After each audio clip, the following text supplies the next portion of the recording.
Ang ginagawa niyo, ma? Ako na dyan. Ako na maglilinis. Ano ka ba? Minsan lang naman ako maglinis dito sa bahay mo. At naligpit ko na yung hinigaan namin ni Francia. Kasi maya-maya, aalis na rin kami. Maghahanap kami ng mauupahan namin. Eh, ba't pa kayo aalis? Ako, dito na kayo magbagong taon. Mahirapan pa kayo makahanap ng mauupahan ngayon. Talaga ba, Nena? Naku, nakakahiya na. Maghahanap lang kami ng mauupahan namin. Para sa akin, kalabisan na yung pag-stay namin dito ng hipag mo. Kakahiya na. At syempre, nakonsensya rin kami sa mga ginawa namin sa inyo ni Ninita. Hindi ako naging mabuting biyanan sa'yo. Paring! Paring! Paring! O, Negra, bakit? Paring, halika nga. May sabihin ako sa'yo. Saan mo? O, sige. Sige, Merry Christmas lang sa inyo lahat dyan. Okay, pupunta dito sa bahay. Wala ako eh. Goodbye. Feli! Bakit Negra na yan? Halika nga, I will tell something. Come on.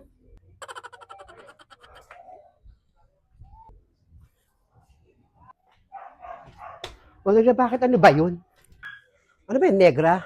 At may pag-English ka pang pagtawag sa akin. Ano pa rin, Feli? Nakita niyo ba? Nandiyan si Peter. Pati yung hilaw na biyanan at hipag ni Nena. At dyan pa yata besperas ng Pasko. Ay, oo. Narinig ko nga yung mga yang kagabi. Ay, oo. Nakita ko na kagabi pa. Nakausap ko si Nena. Kinuha niya yung mag-ina dyan sa lansangan. Dinampot niya. Maawain kasi si Nena. Ayun, mukhang happy-happy sila dyan. Kaya pag nakita natin si Nena, kobrahin natin yung ulo niya. Kobrahin mo nga Feli ulo niya. Nagigil ako dyan kay Nena. Hindi ba niya inisip yung mga pinagagawa sa kanya ng mga taong yan? Sige, tatanggapin niya sa bahay niya. Para lang tayong walang kwenta rito eh. Lahat ng payo, advice binigyan natin sa kanya, pero siya wala siyang paki sa atin. Sige, hayaan mo, pag nakita ko yan si Nena, kokobrahin natin yan. Alam mo, Negra, may point ka naman. Kaya lang magpapasko, hayaan naman natin si Nena. Pero kahit magpapasko, ayokong ganun. Hayaan mo, ako nasasambulat doon sa mag-ina pagdating dito, pagsasabihan ko, para hindi na nila gawin kay Nena yung mga pinagagawa nila noon. Sige, Peli. Paubaya ako sa'yo. Ikaw na sumambulat doon sa mag-ina. Sige na.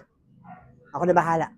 Ikaw pa rin, witness ka sa gagawin ko, hintayin natin dito.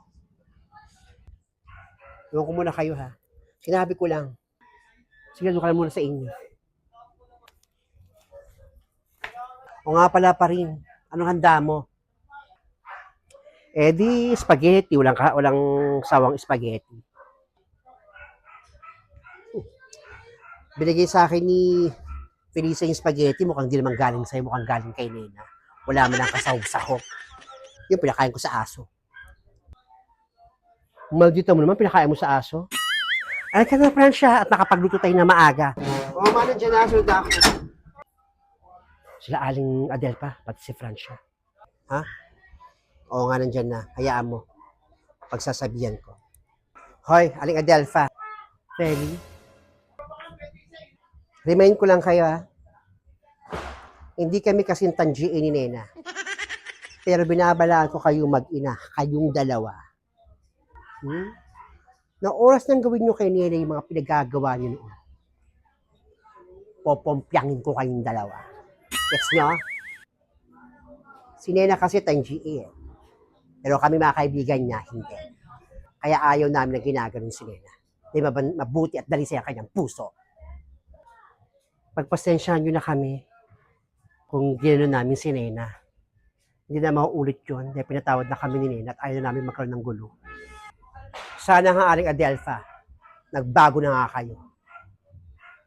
Dapat yung mga sinasabi nyo, nagmula sa puso, hindi nagmula sa nguso.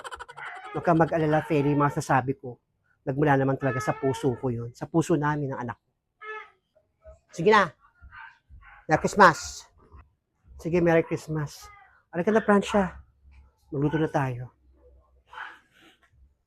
Merry Christmas sa lahat. Ano, Mars? O kami yung pinagagawa ko? Oo, ang galing mo. Isa ka sa pinaka-bro ang kilala ko. Diyan ka na muna. Baka may pumuntang inaanak ko eh. Merry Christmas sa inyong dalawa na anak mo. Sige, diyan ka na rin. Merry Christmas din sa buong pamilya mo.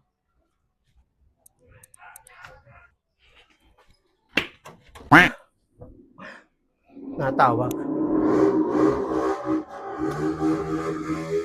Natawag si Blandina. Ang eksena nito.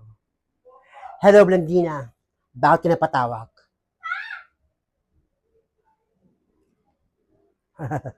Tinatanong mo si Peter. Baka ma-hurt ka pag sinabi ko sa'yo ang katotohanan. Alam mo, si Peter, pati yung kanyang nanay at kapatid nung kailan nila nagpasko at balak din dun magbagong taon. Muha, mukhang wala nang pakialam si Peter, Blandina. Kasi mukhang magbabalikan na si Nena. Pati si Peter. At happy-happy na sila doon. Kasi mukhang napatawa din ni Nena yung kanyang hipag patibyanan. Hello? Blandina? Hello? Hello? Mukhang na-hurt. Hurt siya, oh. Tawag-tawag ka. Ngayong sinabi ko ng totoo, babaksakan mo ko ng telepono. Mga batang yun. Mamas ko kami. Mga anak!